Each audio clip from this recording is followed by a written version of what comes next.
철학 네 번째 시간은 소크라테스입니다. 바로 유명한 말인 너 자신을 알라 라는 말로 유명하고 존경받는 철학자죠. 소크라테스는 기원전 470년에서 399년까지 산 걸로 알려져 있습니다.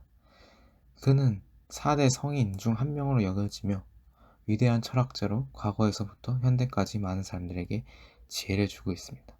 그래서 4대 성인은 예수, 공자, 붓다, 소크라테스 이 4명으로 알려져 있습니다.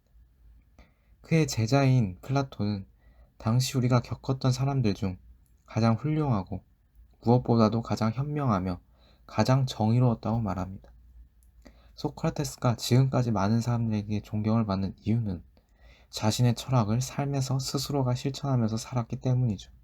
또한 이전의 철학, 우리가 살펴왔던 자연 철학, 자연에 대한 탐구만 이루어졌다면 소크라테스가 어떻게 살아야 하는지, 선이 무엇인지 질문하며 인간에 대한 탐구로 전환하게 되었습니다. 이후 후대 철학자인 디오게네스 라에르티우스는 소크라테스가 윤리학을 철학에 도입한 사람이라고 말하기도 하였습니다. 그의 탐구가 플라톤, 아리스토텔레스를 거쳐 현재까지의 철학에도 영향을 미치는 것입니다. 그는 고대 그리스 아테네에서 출생했습니다. 어떠한 저술과 글을 남기지 않았는데 거의 대부분이 플라톤의 글을 통해서 전해지는 것들입니다. 그는 사람들과 함께 토론하고 대화하는 것을 즐겼고 굉장히 검소하게 살았다고 전해집니다. 낡은 옷을 하나 걸치고 다녔으며 외모도 굉장히 투박하고 못생겼다고 전해지죠. 하지만 이와 다르게 강인한 정신을 가지고 항상 평정심을 가진 것으로 알려져 있습니다. 전쟁에도 여러 번 참전하는 모습을 보여주며 체력 또한 강력했죠. 지덕체의 모습을 보여주는 인물입니다. 그런데 소크라테스는 주로 오랜 시간 동안 사색과 토론, 논쟁을 하면서 시간을 보냈습니다. 하지만 이러한 과정을 좋게 보지 않았던 정치적인 세력에 의해 신을 믿지 않고 젊은이들을 타락시켰다는 죄로 사형을 당하고 맙니다. 너 자신을 알라. 소크라테스의 가장 유명한 명언으로 알려져 있는데요. 이는 델포이 신전에 있었던 말로 소크라테스가 한 말이 아닙니다. 하지만 그러나 소크라테스는 이 말에 감명을 받았고 실제로 자주 사용했다고 전해집니다.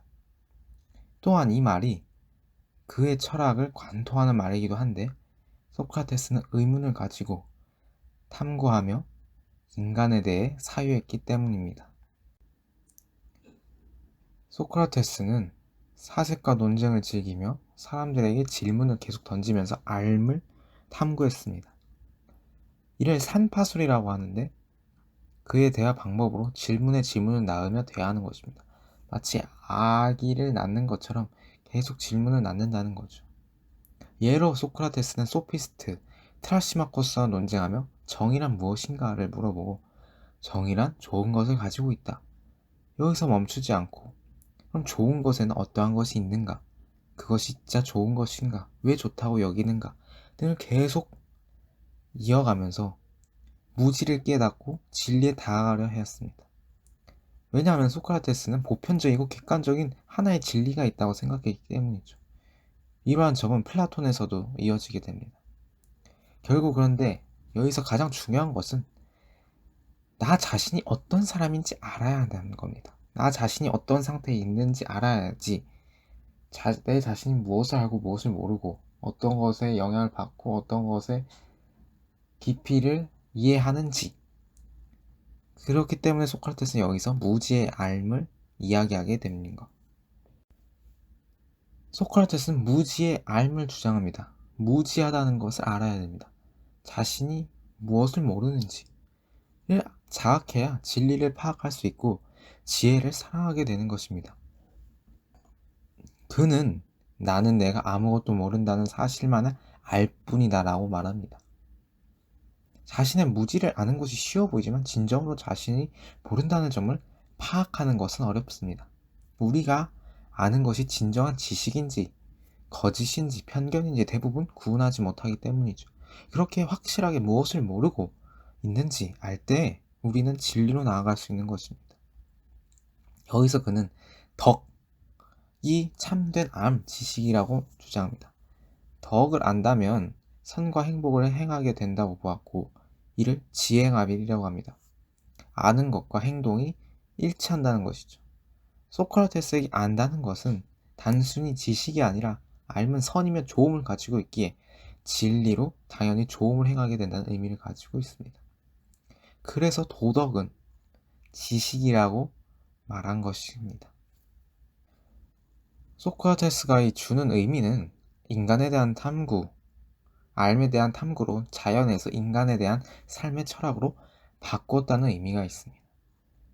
성찰하지 않는 삶은 살 가치가 없다 라고 말한 그의 말처럼 어떻게 삶을 살아가야 하는지 우리는 고민하게 된 것이죠. 인문학의 시초, 출발점이었다고 할 수도 있겠습니다.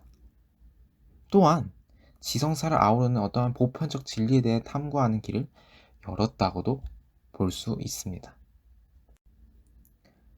소크라테스의 변명은 소크라테스는 성인으로 가장 추앙받는 큰 이유 중 하나가 바로 그의 죽음 때문입니다. 그는 토론과 논쟁을 하며 자신과 타인의 모질을 자각시켰습니다. 하지만 이를 거슬리게 보았던 세력은 소크라테스를 법정에 세우고 맙니다. 그의 제목은 그들이 믿는 신을 믿지 않고 젊은이들을 말로 현혹시키며 타락시킨 죄입니다. 여기서 소크라테스는 양심, 나우모니아, 다이몬의 소리를 주장하는데 양심의 소리, 옳은 행동을 하게 만드는 내면의 소리를 말했는데 이를 다른 사람들은 거짓된 신을 믿는다고 왜곡시켜버렸습니다. 소크라테스는 양심을 하나 가운데 둘이라고 표현합니다. two in one이라고 하죠. 이는 하나의 의식이지만 그 안에서 돌아보는 자신과 돌아보아지는 자신 사이에서 구분이 생기는 겁니다. 자신을 돌아보는 또 다른 자신이 자기를 지켜본다는 거죠. 그것이 양심이고 여기서 모순을 일으킬 때 양심의 가책이 생기며 모순을 행하지 말라고 말합니다. 당시 정치적 상황으로 민주주의를 주장하는 세력이 장악하려 했을 때 소크라테스는 동조하지 않았습니다. 오히려 자신의 철학적 입장을 고수했습니다. 그래서 고발을 당하며 처벌을 당하게 위기에 처하게 되는데 하지만 소크라테스는 자신이 죽을 수도 있지만 법정에서 당당하게 자신의 의지를 표현하고 굽히지 않았습니다. 그런데 여기서 민주주의 하면 우리가 되게 반감을 가질 수 있지만 이 당시 소크라테스가 걱정했던 것은 민주주의의 다수를 우매한 다수, 대중이 선동을 당하거나 어떤 집단, 군중 심리에 의해서 좌지우지 될 수 있다는 거죠. 그것은 어떠한 진리를 바라보고 보편적 진리나 도덕적 질서를 가지고 행하는 게 아니죠. 단순히 다수의 세력만이 힘을 과시할 수 있다는 그런 민주주의의 모순점을 보고 그것에 동조하지 않았다는 점을 알아야 될 것입니다. 소크라테스 변명에 나오는 글귀를 보자면 나는 대부분의 사람들이 관심을 가질 일들을 게을리해왔소. 돈을 버는 일, 재산을 관리하는 일, 군대나 일반 시민들로부터 존경을 받거나 권력 있는 자리를 차지하는 일. 나는 그들 모두가 정신적 도덕적 행복보다 실용적 이점을 앞세우지 않도록 설득하려고 노력해왔소. 나는 늘 해왔던 방식 그대로 사람들과 대화를 계속할 것이오 라고 말하였습니다. 결국 소크라테스는 1차 재판 때는 소크라테스의 변론이 사람들에게 받아들여져 사형 결정이 나지 않았습니다. 무죄가 선고났죠. 하지만 다시 재심을 청구해서 결국 500명 중 사형 찬성이 360명에 달하여서 사형 결정이 되고 맙니다. 그러나 소크라테스는 죽음을 두려워하지 않았습니다. 그는 영혼이 있었다고 믿었기에 죽음은 육체에서 해방되고 다 또 다른 세계로 가는 것이라고 여겼기 때문이죠. 제자들이 간수를 매수하며 도망치라고 설득했지만 그는 떠나지 않았습니다. 결국 독배를 마시고 죽고 말죠. 악법도 법이다라는 말을 했다고 전해지는데 이는 정확하지 않습니다.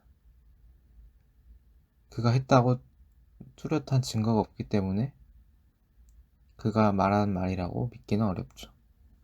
근데 그는 유언으로 아스클레피오스에게 닭 한 마리를 빚졌는데 꼭 갚아주라고 말합니다. 이에 대한 다양한 해석이 있는데 아스클레피오스는 의학의 신을 의미합니다. 그 당시 병에 걸렸다가 낫게 되면 닭을 제물로 바쳤는데 이를 토대로 자신이 삶이라는 병에서 벗어났다는 의미로도 해석되기도 합니다. 또 다른 해석으로는 아테네가 아직 무지를 장악하지 못하여 진리를 추구하지 않기에 자신이 해왔던 일을 지속적으로 이어가 달라고 했다는 의미도 해석도 있습니다. 최종 정리. 소크라테스는 나 자신을 알려고 하였고 알에 대해 탐구하였고 그것이 인간에 대한 탐구로 이어졌습니다. 이는 무지를 깨달아야 암으로 갈 수 있다고 보았고 보편적 진리가 존재한다고 보고 그것을 탐구했습니다. 그는 죽음의 순간에도 의연하게 두려워하지 않고 받아들이며 자신의 철학을 굽히지 않은 철학자입니다. 그렇기 때문에 지금까지 성인으로 추앙받는 것입니다. 소크라테스는 여기까지고요. 다음 시간에는 이 소크라테스와 반대되는 소피스트들에 대해서 살펴보도록 하겠습니다.